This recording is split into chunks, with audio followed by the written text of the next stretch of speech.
ఆవు చేలో మేస్తుంటే దూడగట్టును మేయేదాను సామెత ఉంది.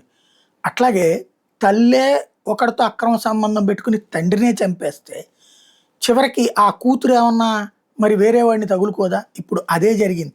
చివరికి ఆ కూతుర్ని నీ తండ్రిని చంపినట్టే చంపుతానని తల్లి బెదిరించడంతో, ఆ కూతురెళ్ళి తాతకి చెప్పడంతో కేసు నమోదై ఇప్పుడు ఎన్నో దాదాపుగా 4 నెలల తర్వాత వెలుగులోకి వచ్చినటువంటి మర్డర్ కేసు ఇది. అనంతపురం జిల్లాలో చోటు చేసుకుంది. కళ్యాణదుర్గం మండలం గోళ్ళ గ్రామానికి చెందిన సుకన్యకు బెగుళొప్ప మండలం హనిమిడిరెడ్డిపల్లికి చెందినటువంటి హనుమంతుతో 17 ఏళ్ల క్రితం పెళ్ళయింది. 10 ఏళ్ల ముందు వీళ్ళు కళ్యాణదుర్గం మండలం పాతచెరువుకు వచ్చారు. హనుమంతు గొర్రెలు కాస్తుండగా సుకన్య కూలీ పనులకు వెళ్ళేది. వీళ్ళకి ఇంటర్ చదువుతున్న కూతురు, కుమారుడు గొర్రెల కాపరి ఉన్నారు. 4 నెలల క్రితం మద్యం మత్తులో ఇక్కడికి వచ్చిన హనుమంతు భార్యతో గొడవపడ్డాడు. ఆమె అక్కడే ఉన్న రోకలతో తలపై కొట్టడంతో అక్కడికక్కడే మరణించాడు. వెంటనే సుకన్య ఇంటి ముందే గొయ్యి తీసి పాతిపెట్టింది. ఇరుగు పొరుగు అనుమానం రాకుండా తన భర్త తాగిన మైకంలో ఇల్లు వదిలి వెళ్ళాడని చెప్పుకొచ్చింది.